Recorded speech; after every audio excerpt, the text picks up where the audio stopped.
All right. So today we're going to kind of pick up where we left off. We're continuing to talk about, of course, World War II.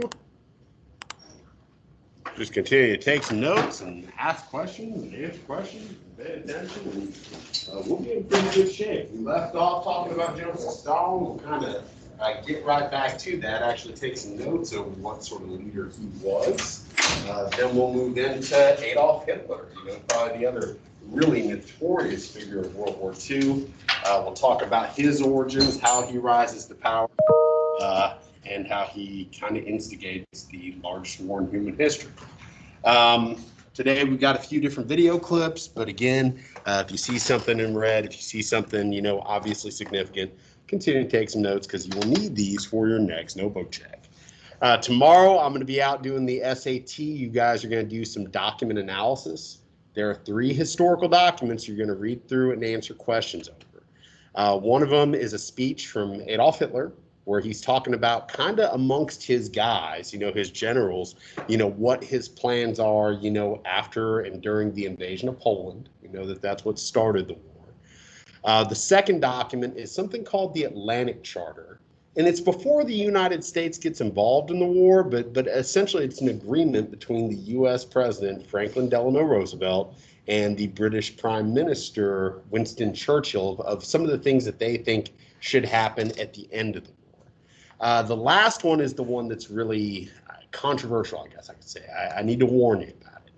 It is an account, okay? It's a transcript of a war crimes trial. And what you have is this Japanese soldier who's on trial for what he and his men did during the rape of Nanjing. We talked about this yesterday. It's hard to read.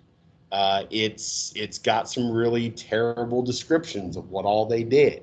On one hand, I hate to even make you read it, but it is specifically referenced in our curriculum guide that the College Board puts out that, hey, you got to know what this is. You need to know this is a profound example of a true atrocity. So again, just kind of be forewarned. There's no cussing or anything like that in it, but the descriptions of the sheer brutality, they'll turn your stomach. So just kind of be forewarned of that. But again, at the very least, I think that you'll find it interesting. Make sure you fully answer the questions. On most of them, it's going to require a couple good, solid, complete sentences. Be original, obviously do your own work, but it's honestly not that much. The documents themselves are not very long. I think they're all pretty interesting. And a lot of the questions are just you giving your opinion based on what you read. There's no reason whatsoever you cannot finish this in class tomorrow because that's all you're doing. That should be your goal. If you don't finish, it isn't due until right before midnight on Wednesday. But if all possible, try to get that done. It's an easy assignment, easy daily grade. And like I said, one that even though it's kind of disturbing in parts, I think you'll find interesting. Thursday and Friday, we should be able to wrap up the PowerPoint. That's the game plan. It's possible that we may have a few loose ends to tie up on Monday. And then, of course, on Monday, we do have our SAQ over World War II based on this PowerPoint, based on the videos we're going to watch, based on everything that we're doing this week. There are some past due assignments like your notebook check, your DBQ essay, your SAQ, World War I SAQ. The DBQ and the notebook, I'm still grading. I'm hoping within the next day or two, I should have those in there, especially the DBQ. I'm actually halfway done with that. So just kind of keep an eye on your grades. You got 2 daily grades coming up. Trying to think what else. Yeah, that's pretty much it. Let's go ahead and get back to it. Joseph Stalin. He's one of the big leaders during World War II. We're going to go over pretty much all the big-time leaders of the main countries at one point or another. But this guy is pretty notorious. Joseph Stalin is the second leader ever of the Soviet Union, what used to be the Russian Empire. Anybody remember who the first leader was? There's a picture of him up there standing next to old Stalin. Actually, there's 3 pictures of him up there next to Stalin. What is it? Vladimir Lenin. Okay, you need to know him. Okay, he's the founder of the Soviet Union. He's the first guy to really institute a certain economic and political system there. They're the first country to try this thing. What were the Soviets the first to do? They were the first type of what country? They were the first communists. Okay, communism is an ideology. It had been around since the mid-1800s. It was a reaction to some of the inequality created by capitalism, especially in the Industrial Revolution. But these are the first guys to actually try it. Did it make everything equal for everyone? No. That's one of the reasons when earlier when we introduced communism, we watched the video that argued there's never really been a true communist country. There's been hardcore socialist countries, but only countries that have called themselves communist, because nobody's ever really lived up to those ideals. But they certainly tried. Vladimir Lenin, not a good guy. We already talked about him having the Tsar and his whole family shot in the head and doing some other things that were pretty messed up, like just being a dictator in general. But Stalin, much, much worse. So that is who we're going to start with today. Let's talk about the Soviet Union under Joseph Stalin. After the death of Vladimir Lenin in 1924, Joseph Stalin took control, setting himself up as dictator. We had talked about earlier on in the Russian Revolution, Lenin had like two guys, that were kind of his right and his left hand. You had Stalin, the more violent and ruthless guy. You had a guy named Leon Trotsky. He was more the brains of the operation. When Lenin died, a lot of people assumed Trotsky was going to take over. Stalin wasn't going to let that happen. He had Trotsky and all of his buddies murdered. That way he could rise to power. There's very much a ruthless streak throughout Joseph Stalin's life that you will see, kind of translate into how he ruled the Soviet Union for many years. Stalin installed a series of 5-year plans. That's some good vocabulary. You need to know that. 5-year plans designed to transform the Soviet Union into a major industrial power. Additionally, Stalin collectivized agriculture.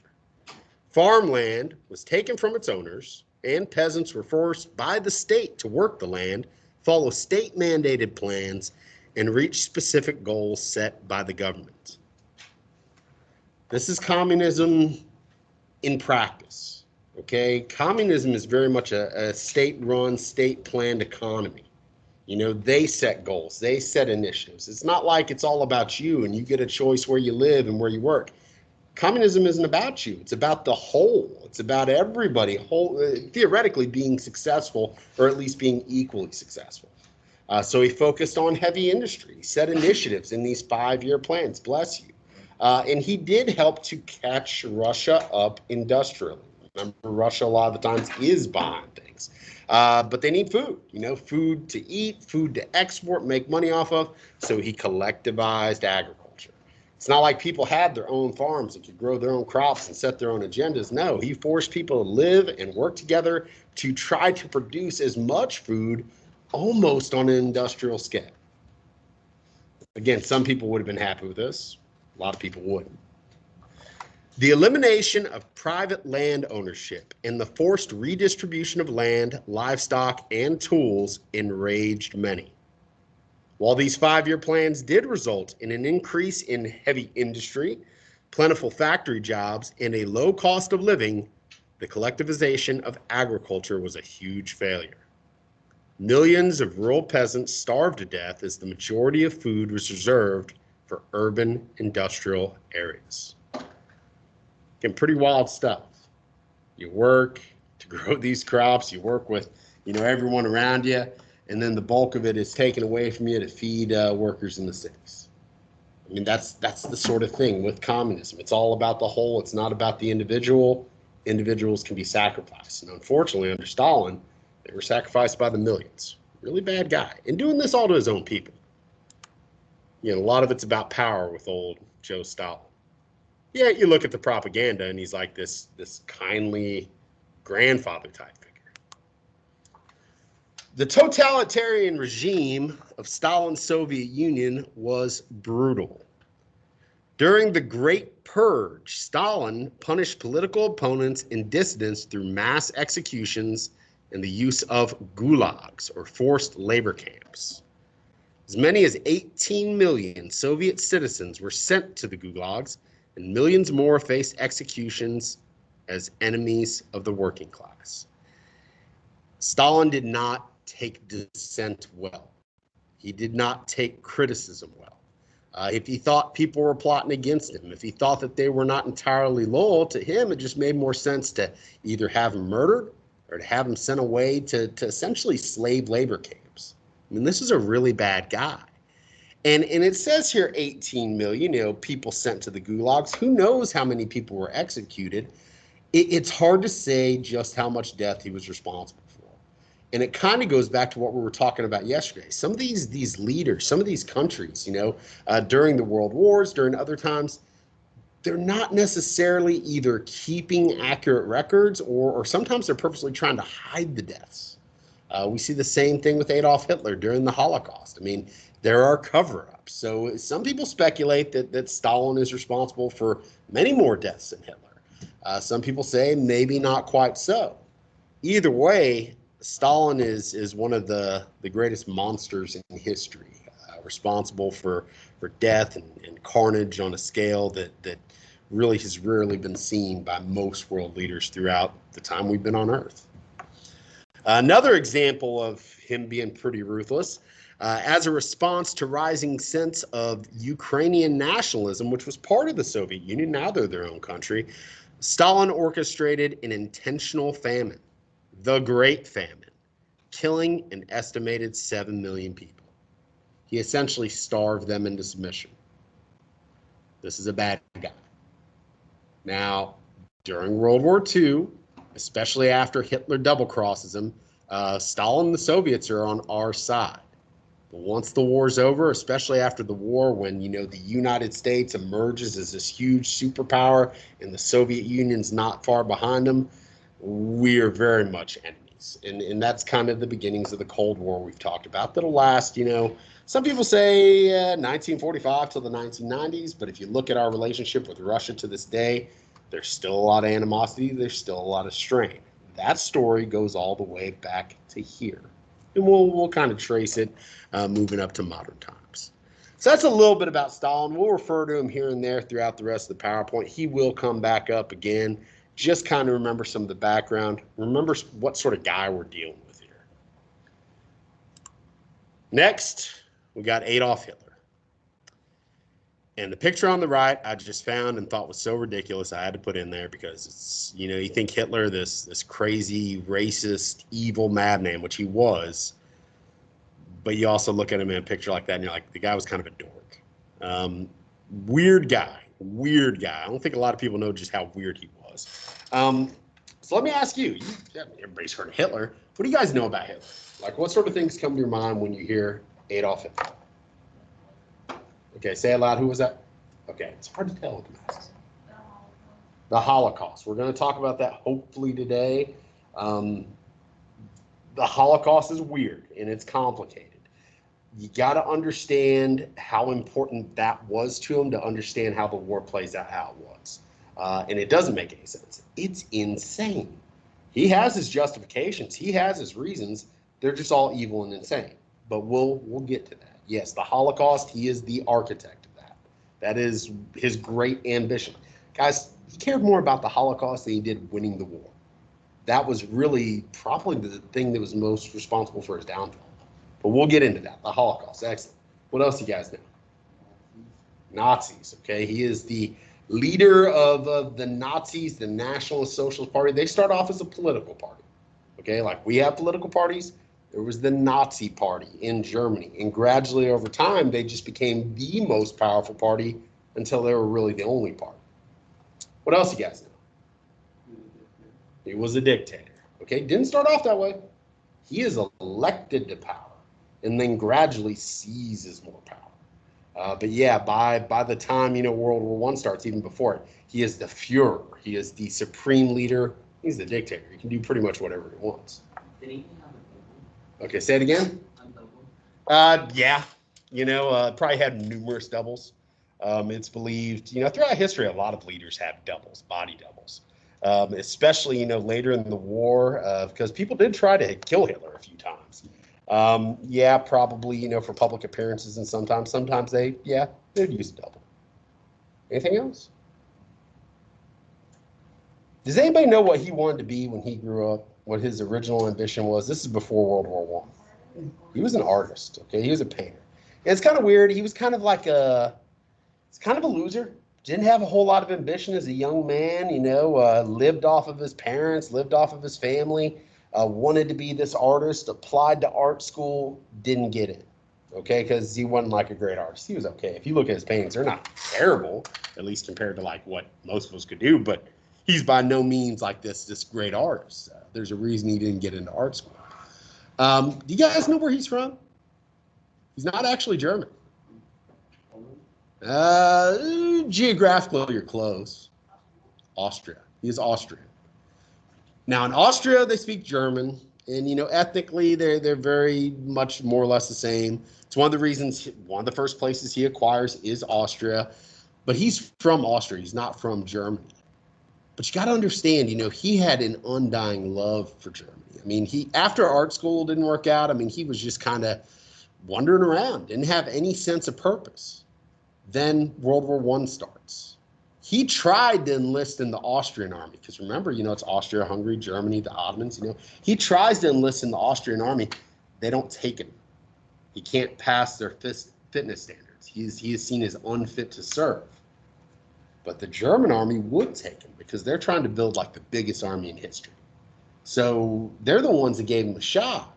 So he has a great affinity for Germany. He really bought into all those German ideas of nationalism. World War I comes, and he's a soldier. He's down in the trenches.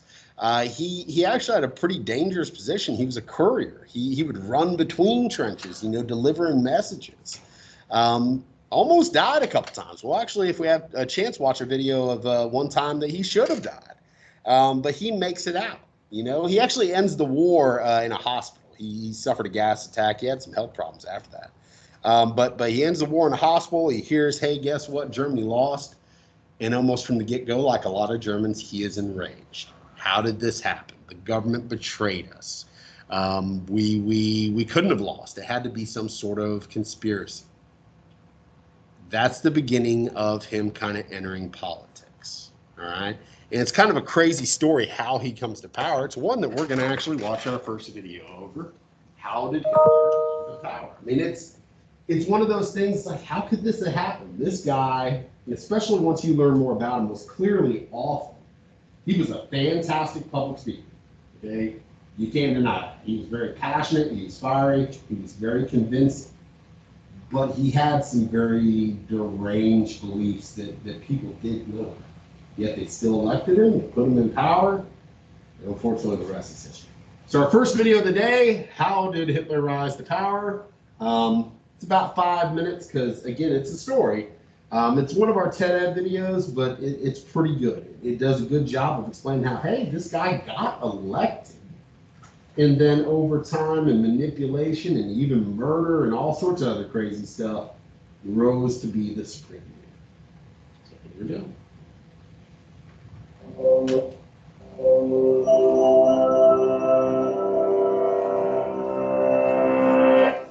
How did Adolf Hitler, a tyrant who orchestrated one of the largest genocides in human history, rise to power in a democratic country? The story begins at the end of World War I. With a successful Allied advance in 1918, Germany realized the war was unwinnable and signed an armistice ending the fighting.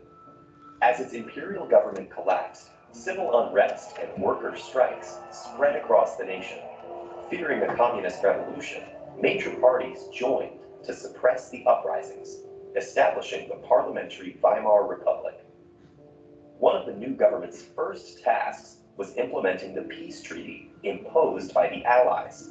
In addition to losing over a tenth of its territory and dismantling its army, Germany had to accept full responsibility for the war and pay reparations, debilitating its already weakened economy.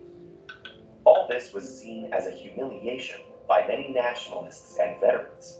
They wrongly believed the war could have been won if the army hadn't been betrayed by politicians and protesters. For Hitler, these views became obsession, and his bigotry and paranoid delusions led him to pin the blame on Jews. His words found resonance in a society with many anti-Semitic people. By this time, Hundreds of thousands of Jews had integrated into German society, but many Germans continued to perceive them as outsiders.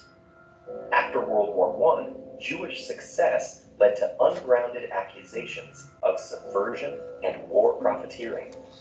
It cannot be stressed enough that these conspiracy theories were born out of fear, anger, and bigotry, not fact. Nonetheless, Hitler found success with them.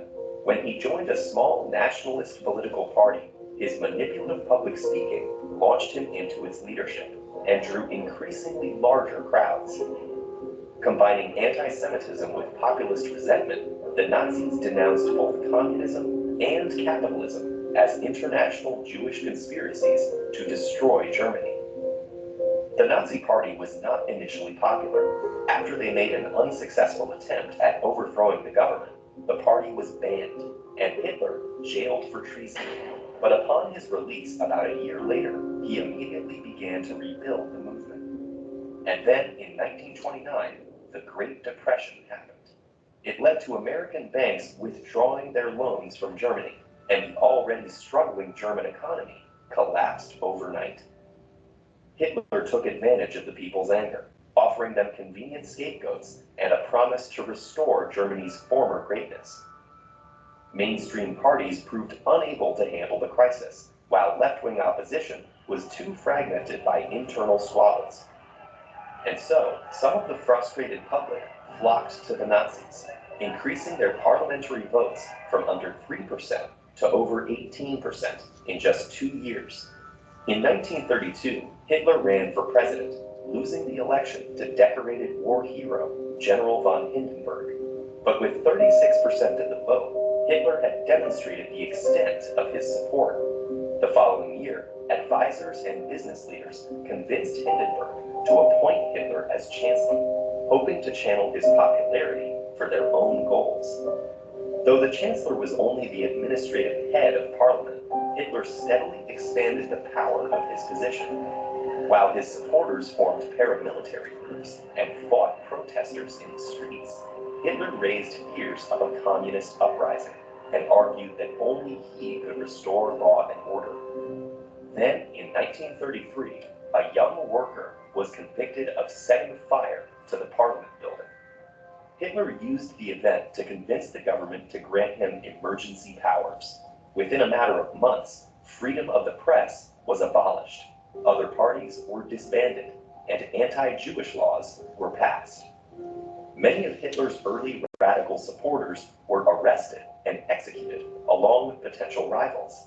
And when President Hindenburg died in August 1934, it was clear there would be no new election. Disturbingly, many of Hitler's early measures didn't require mass repression. His speeches exploited people's fear and ire to drive their support behind him and the Nazi Party. Meanwhile, businessmen and intellectuals wanting to be on the right side of public opinion endorsed Hitler. They assured themselves and each other that his more extreme rhetoric was only for show. Decades later, Hitler's rise remains a warning of how fragile democratic institutions can be in the face of angry crowds and a leader willing to feed their anger and exploit their fears. Crazy stuff. Again, it's kind of multifaceted, but he found himself in a position where he can weasel himself into more power and really institute a bunch of his crazy ideas.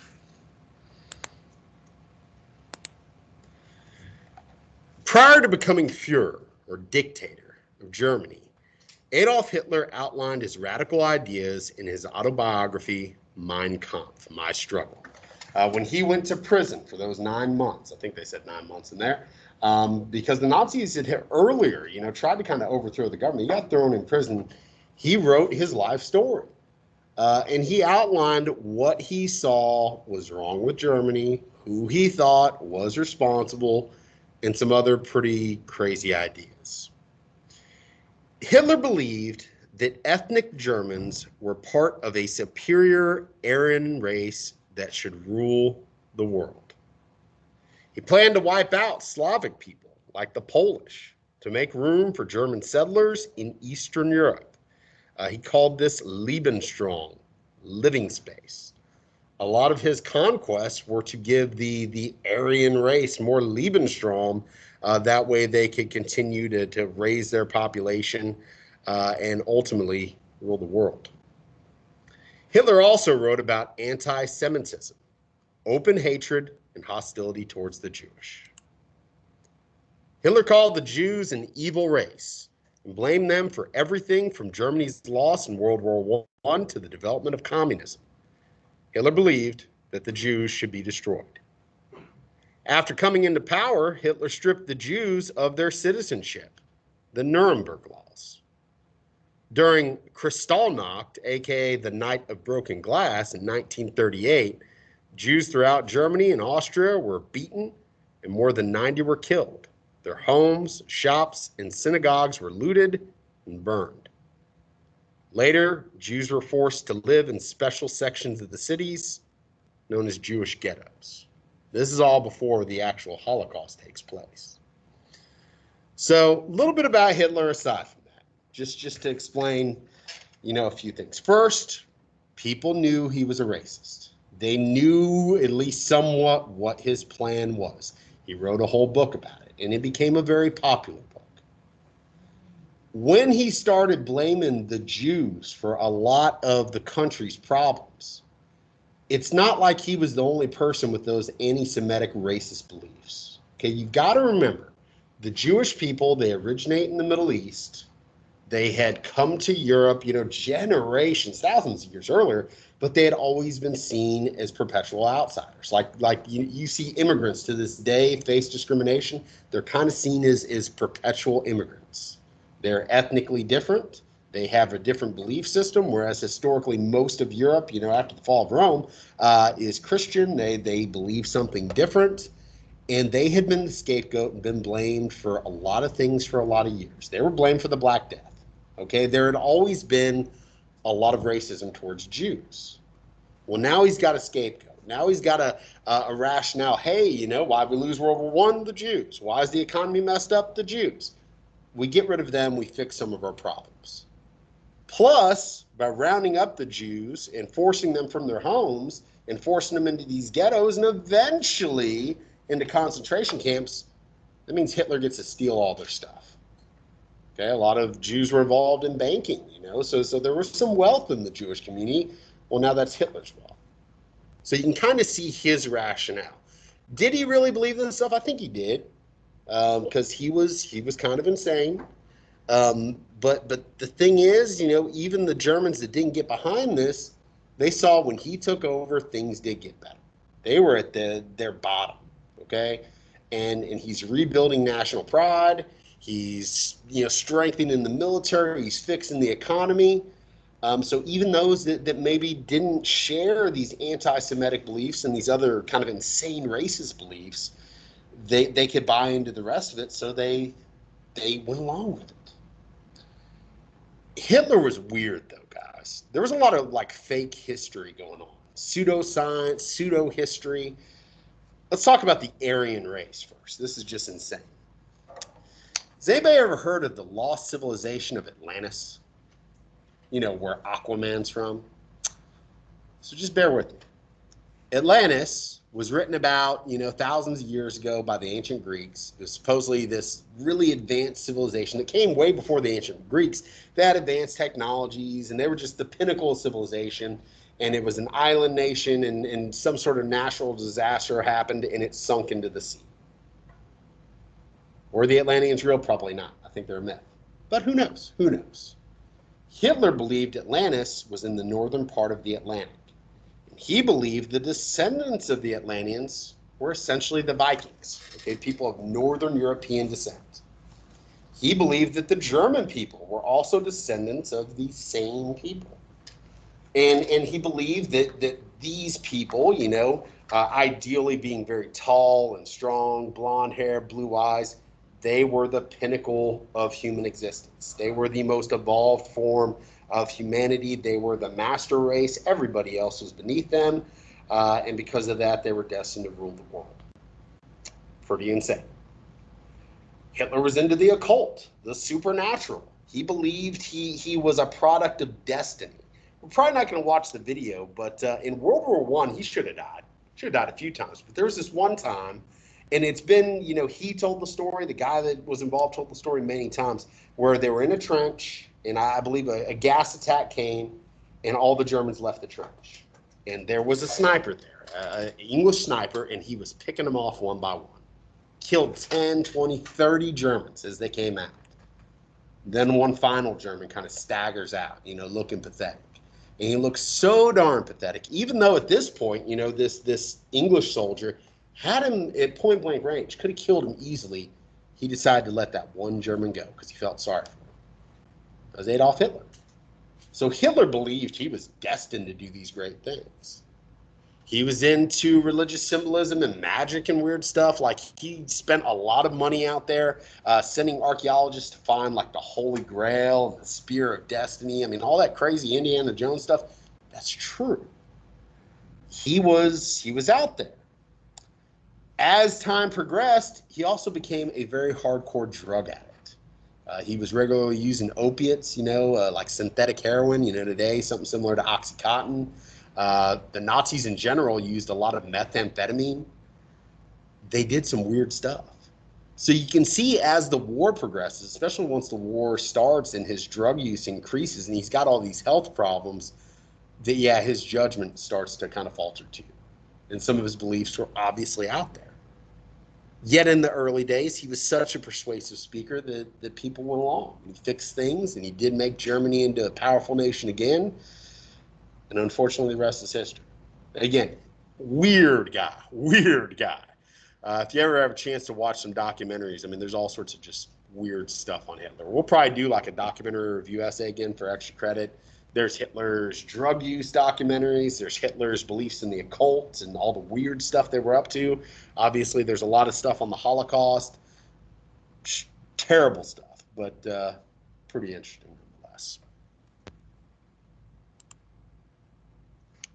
But he had support, had a lot of it. Take a look at this. This is from the Nuremberg rally in 1934. How many people would you say are in this photo to come see this guy? Just get a glimpse at him. And it's not like they were rounded up and forced to be there. They wanted to be there. There's 700,000 people there. That shows you the sort of massive support he had, even though I think you could see he's pretty much insane. So they invade Poland. The war has started. They have established what is known as the Third Reich. I'll explain that here in just a second. The German Nazi army developed the Blitzkrieg. That's a good term to know. The use of planes, their air force is known as the Luftwaffe, tanks, and motorized troop carriers to rapidly invade and conquer enemy territory. This one could be like World War I, where people had the time to dig trenches and then, really kind of fortify themselves. The French actually tried that. It didn't work because the Nazis attacked from all sides so quickly that they were overwhelmed before they even knew what was happening. In less than 1 year, the Nazis quickly overran Poland, Denmark, Norway, Holland, Belgium, France, and much of northern Africa. Hitler was well on his way to creating a new German empire, one that he called the Third Reich. Third Reich, think Third Reign, Third German Empire. The first one would be the Holy Roman Empire that we barely talked about, which wasn't Germany, but it was. It was what becomes Germany. It just wasn't as united. The second German Empire is the empire before World War I. This would be the third one, the greatest one. He said it was going to last 1,000 years. It lasted about 12. By the end of 1940, the Axis powers controlled most of Western Europe.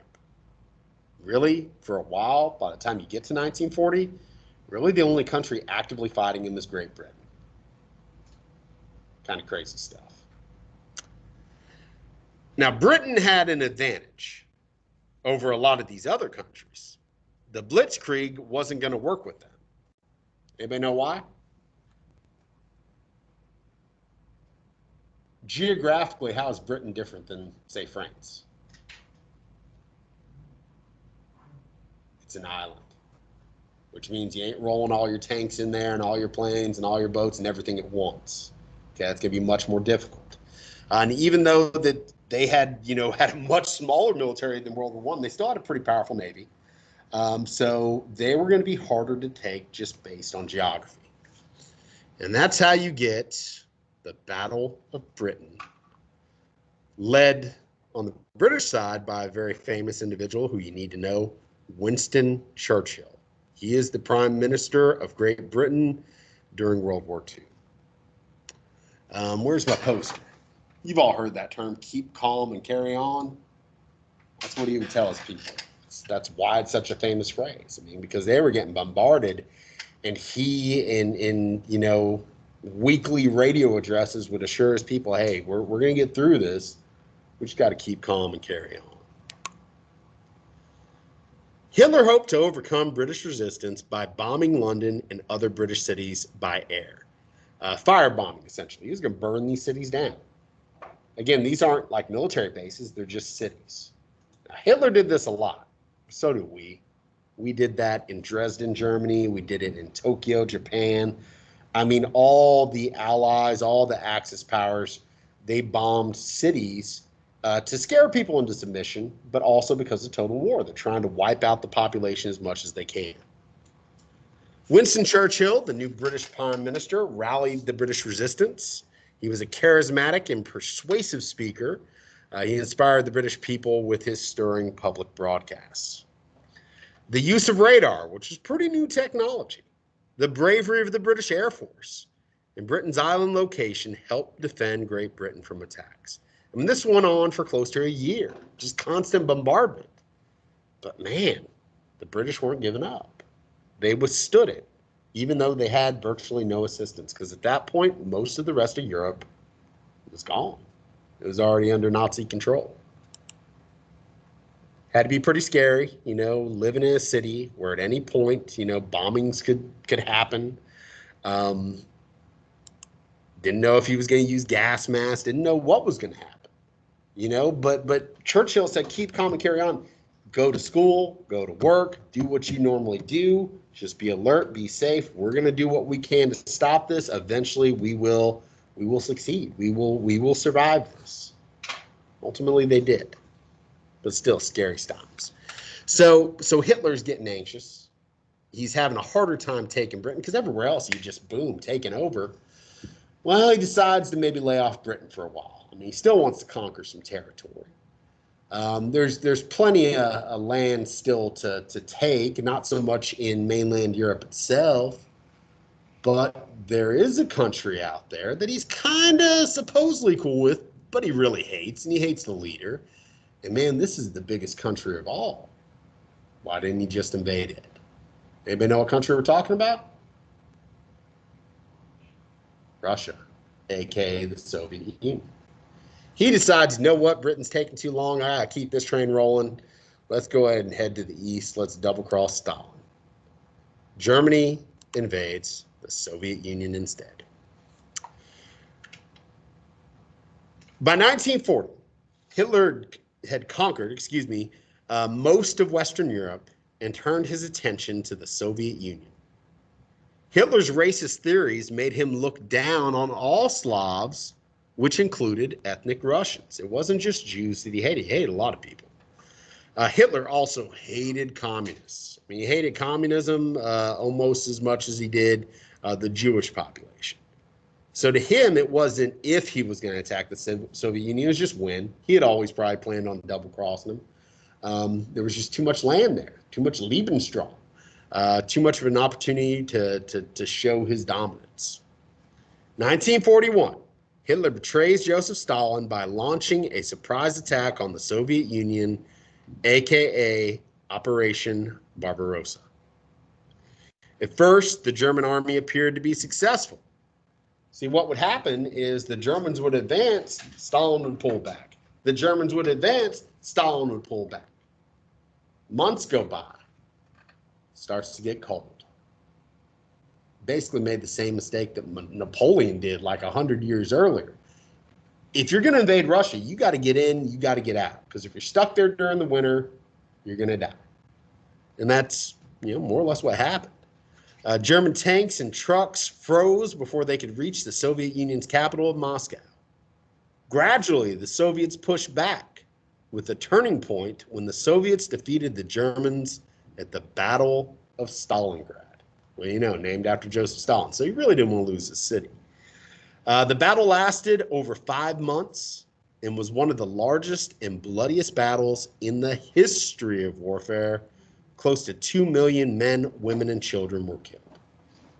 But after Stalingrad, the Germans aren't going forward, they're moving backwards. That's going to be important later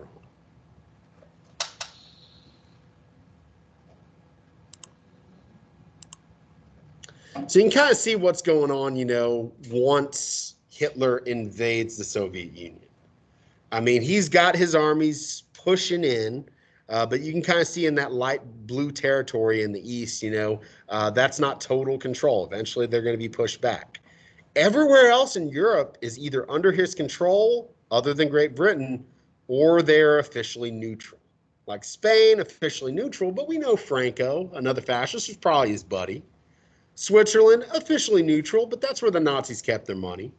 Sweden, officially neutral, but if there's any Aryans, it's the Swedes. So, he probably didn't want to invade them. And there were Nazis in Sweden. So, again, a lot of these neutral places, they're not fighting, but you could speculate they're kind of sort of on Hitler's side.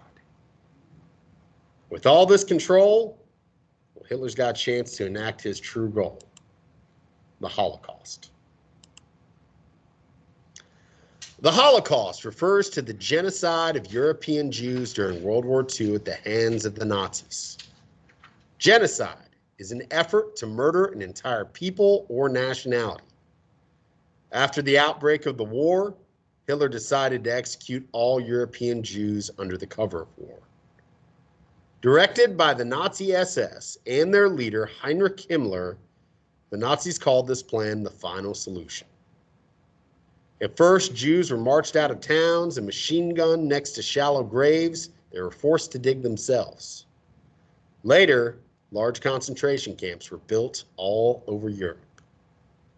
When Jews arrived at the camps, most were killed with poison gas and their bodies were cremated in large ovens. Some were spared to do the work of running the camp. These inmates were half-starved, lived in squalor, they were tortured, they were experimented on, they were used, as slave labor.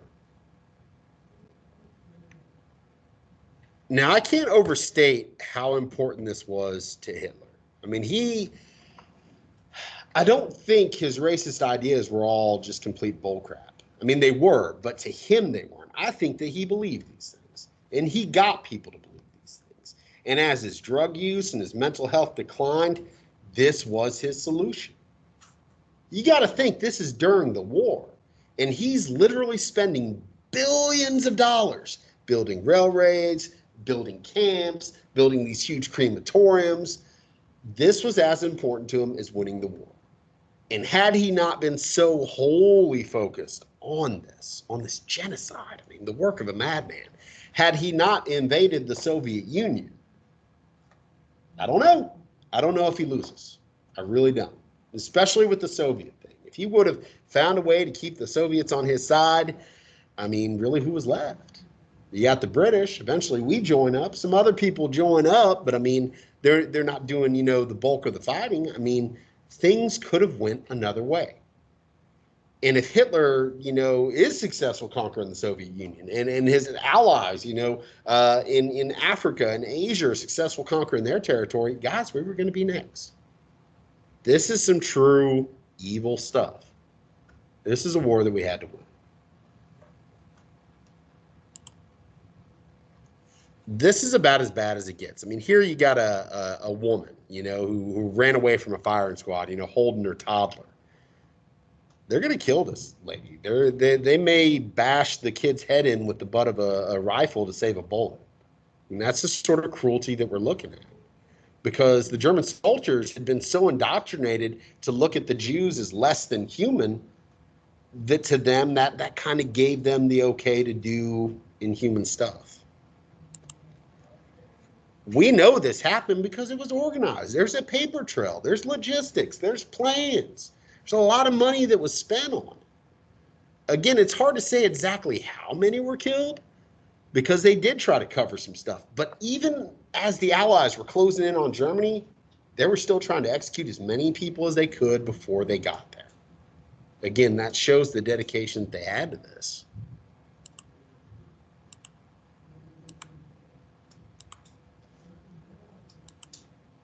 And the thing is, guys, this wasn't like a big secret. Even before the U.S. entered the war, even before, D-Day, I don't think anybody knew outside of Germany the full extent of all this, but it was well known that there was persecution of Jews. It was well known that Jews were being rounded up and were disappearing. I mean, maybe it wasn't until the soldiers actually got there and saw the camps that they understood the full extent of what had happened, because they knew.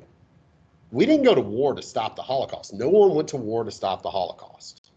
That was more just something that happened in addition to winning the war. And that's a big misconception. Some people do think that, hey, we went to war to stop this atrocity. Unfortunately, that's not what it was. Again, they kept flowcharts. They kept a lot of data. And I mean, when soldiers finally showed up and saw the bodies, saw the mass graves, saw the photos that the Nazis had taken themselves, again, it's hard to deny exactly how bad this was. Again, I think you look at genocide and you got to say the most evil act that the human species can engage in. These are all bones and teeth from the crematoriums. So you look at how many people died. Again, that's a good estimate. You look at just the Jews, you're looking at about 6 million people, but there were a lot of other groups that were targeted as well. I got the number here, hold on. You're looking for total deaths, you're looking probably at about 11 million people. Killed for no other reason than being who and what they were. Again, this is a travesty, on a monumental scale. It's one of the reasons we have Holocaust Remembrance Week. It's one of the reasons that we talk about this. And it's hard to look at. It's hard to talk about. But these evil things, these terrible things that have happened, we have to talk about so we don't forget them. These people deserve to be remembered. And it's one of those things, history does repeat itself, guys. That's been shown time and time again. So if we forget about this, if we stop learning about this, who's to say something like this won't happen again? There's been genocide since then. Maybe not quite to this scale, but again, it's terrible stuff. So tomorrow you got some document analysis on Thursday. We'll open back up with the genocide. I've got a video I want to show you. We didn't have time to look at it today. When I get back Thursday, we'll get back to the PowerPoint. I think between Thursday and Friday, we'll either be done or we'll be pretty darn close to being done.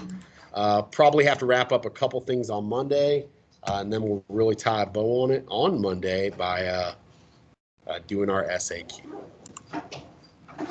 Other than that,